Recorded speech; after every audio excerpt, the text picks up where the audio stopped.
اللہ الرحمن الرحیم۔ السلام علیکم۔ اللہم صلی علی محمد وآل محمد۔ میں ہوں سید محمود بخاری، چیئرمین آل پاکستان کسان فاؤنڈیشن، آپ سے مخاطب ہوں۔ آج میں ذکر کروں گا اپنے ایک محسن کا، اپنے ایک مہربان کا، اپنے ایک بہی خواہ کا، کہ جس نے کسانوں کے لیے تن من دھن لگا دیا۔ میں سلام ہے اس کو کہ جس نے اپنی ذمہ داری کو صحیح طور پر نبھایا، جس نے اپنے ان اختیارات کو جو ہے وہ اللہ کی مخلوق کے لیے صرف کیا۔ میں سلام پیش کرتا ہوں۔ میری مراد میاں محمد زمان وٹو صاحب سے ہے کہ جن کے ساتھ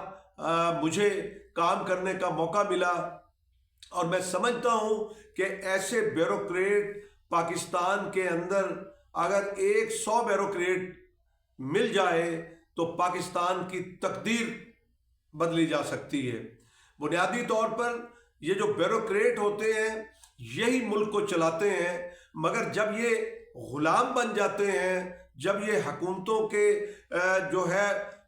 وہ غیر قانونی احکامات کو مانتے ہیں اور پبلک کا خیال نہیں کرتے، تو اس وقت جو ہے وہ دکھ ہوتا ہے کہ ہمارے ٹیکس کے پیسوں سے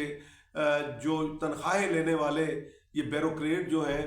وہ ہمارے ساتھ، پبلک کے ساتھ اچھا سلوک نہیں کرتے، اور حکومت کی جو ہے وہ غلط باتوں کو بھی وہ مانتے ہیں۔ تو میاں محمد زمان وٹو صاحب کے ساتھ مجھے کام کرنے کا موقع ملا بطور کین کمشنر۔ تو میں آپ یقین جانیے کہ اس بندے کا اخلاق، وہ ڈاؤن ٹو ارتھ جو ہے، بیوروکریٹ جو اتنے بڑے منصب کے اوپر رہا ہو، جو ڈپٹی کمشنر بھی رہا ہو، جب وہ ساہیوال میں تھے تو میرے بہنوئی وہاں پہ ایز اے ڈی او تھے، تو اس وقت ہم وٹو صاحب کو نہیں جانتے تھے۔ جب وٹو صاحب کا تذکرہ ہوتا تھا تو مجھے یاد ہے کہ وہ کہتے تھے کہ اس طرح کا ایماندار، اس طرح کا نیک آفیسر جو ہے، جو صرف پبلک کے لیے جو ہے وہ حلف جو بیوروکریٹ اٹھاتے ہیں کہ وہ اس ملک کے ساتھ مخلص رہیں گے، اس جو عوام ہے ان کی خدمت کریں گے، کما حق ہو، وٹو صاحب نے اس کا جو حق ادا کیا۔ میں آپ کو بتاؤں کہ جب یہ 2020 کی بات ہے، جب 2020 جو ہے وہ آرڈیننس پاس کیا گیا، جس کے اندر جو ہے شوگر کین ایکٹ جو ہے وہ اس کے بعد پھر پاس کیا گیا، اس کے اندر وٹو صاحب کا ایک بہت بڑا کردار ہے کہ اگر وہ سٹینڈ نہ لیتے اور وہ اس مافیا کے آگے جو ہے وہ جھک جاتے تو کبھی بھی وہ ایکٹ جو ہے وہ نہ بن پاتا۔ میں اس پہ زمان وٹو صاحب کا شکریہ ادا کرتا ہوں، اور میں پنجاب اسمبلی کے اندر اس میٹنگ میں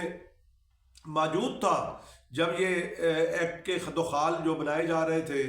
اور کوئی بھی آپ دیکھیں کہ عوامی نمائندہ نہیں چاہتا تھا کہ یہ نہ بنے، نہ اس وقت کا وزیر اعلیٰ، نہ اس وقت کا اسپیکر، نہ اس وقت کے جو اس کمیٹی کے اندر جو ایم پی ایز تھے بیٹھے ہوئے، مگر وٹو صاحب نے وہاں بھی سٹینڈ لیا۔ اس وقت کین کمشنر تھے، اور ان کے ہوتے ہوئے جو ہے وہ شوگر مل والے جو ہے وہ خائف ہی رہے، اور انہوں نے وٹو صاحب کو طرح طرح سے پریشان کیا، اور ہم ساتھ ہوتے تھے، حتیٰ کہ عدالت کے اندر بھی جو وہ کیس ہوتا تھا ہائی کورٹ کے اندر، تو اس کو بھی ہم جو ایک ساتھ پیشی بھگتتے تھے، اس میں میں بھی جو ہے وہ پیش ہوا تھا۔ تو وٹو صاحب نے اس کے بعد جب سیکٹری فوڈ کا انہیں چارج ملا تو اس وقت بھی انہوں نے جو ہے وہ کسانوں کے لیے، کاشتکاروں کے لیے جو ہے وہ بے پایا خدمات سر انجام دیں، اور کوئی عام آدمی ان دیکھا انجانا کاشتکار بھی ان کے دفتر میں چلا جاتا تھا تو وٹو صاحب ان کو جو ہے وہ بٹھاتے، پانی پلاتے، چائے کا کپ پلاتے، جسے وہ جانتے تک نہیں۔ یعنی ایسا بیوروکریٹ جو ہے وہ خال خال آپ کو نظر آتے ہیں کہ جو اللہ کی مخلوق کے ساتھ محبت کرتے ہیں اور یہ نہیں دیکھتے کہ اس کی کوئی سفارش کسی ایم پی اے کی ہے، ایم این اے کی ہے، تو وٹو صاحب ان کا مداوع کرتے ان کے دکھ کا، جو ان کی پیمنٹس رکی ہوئی ہوتی تھی وہ پیمنٹس دلواتے، کسی کو کوئی کٹوتی کا ایشو ہوتا تو وہ دلواتے، واپس دلواتے۔ تو میں جو ہے آج میرا دل بڑا اداس ہے اور رنجیدہ ہے کہ ایک ایسا شخص جو ہے وہ ریٹائرمنٹ ان کی ہو گئی، لیکن میں اس امید کے ساتھ جو ہے وہ وٹو صاحب سے یہ درخواست کروں گا کہ وہ آئیں اور یہ کمان سنبھالیں کاشتکاروں کی، اور آپ سے بڑھ کے ان کے دکھ کو کوئی نہیں جانتا، کیونکہ آپ خود کاشتکار ہیں۔ میرے علم میں ہے کہ آپ اپنا رقبہ خود کاشت کرتے ہیں، آپ کو گراس روٹ لیول کے اوپر جو پریشانیاں اور کاشتکاروں کو مسائل ہیں وہ آپ کے علم کے اندر ہے۔ تو میں یہ گزارش کروں گا کہ آپ آئیے، آپ لیڈ کیجئے، ہم آپ کے پیچھے چلیں گے انشاءاللہ، ہمارے جتنے ساتھی ہیں، اور آپ اس کو لے کے چلیے اور کسانوں کی فلاح اور بہبود کے لیے کام کیجئے۔ یہ وہ بیچارہ طبقہ ہے جو اس ملک کو اناج مہیا کرتا ہے، مگر اس کو فصلوں کا ریٹ نہیں دیا جاتا، اس کو انپٹس کی جو قیمتیں ہیں وہ زیادہ اس سے لی جاتی ہیں، اس کو جدید ٹیکنالوجی جو ہے وہ نہیں دی جاتی، اس کو حکومت جو ہے وہ ایک ڈنگ ٹپاؤ پالیسیوں کے تحت جو ہے، اور وہ اشتہاری حکومتیں کہا کرتا ہوں میں، اور اشتہاروں کے اندر جو ہے وہ فائدہ دکھاتی نظر آتی ہیں۔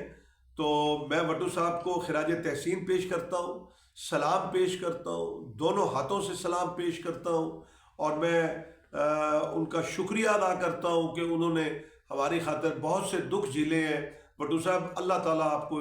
اس کا اجر عطا فرمائے گا، اور میری دعا ہے کہ اللہ تعالیٰ آپ کو اور آپ کی فیملی کو خوش و خرم رکھے، اور اس توقع کے ساتھ کہ آپ بہت جلد ہمارے ساتھ جو ہے وہ آپ ساتھ ہوں گے، اور ہم مل کے انشاءاللہ تعالیٰ کسانوں کی جدوجہد کو آگے لے کے جائیں گے۔ خدا کرے کہ ارض پاک پر اترے وہ فصل گل جسے اندیشہ زوال نہ ہو، جو پھول کھلے کھلا رہے صدیوں، کسی کو دیکھنے کی بھی مجال نہ ہو۔ پاکستان زندہ باد، پاکستان پائندہ باد۔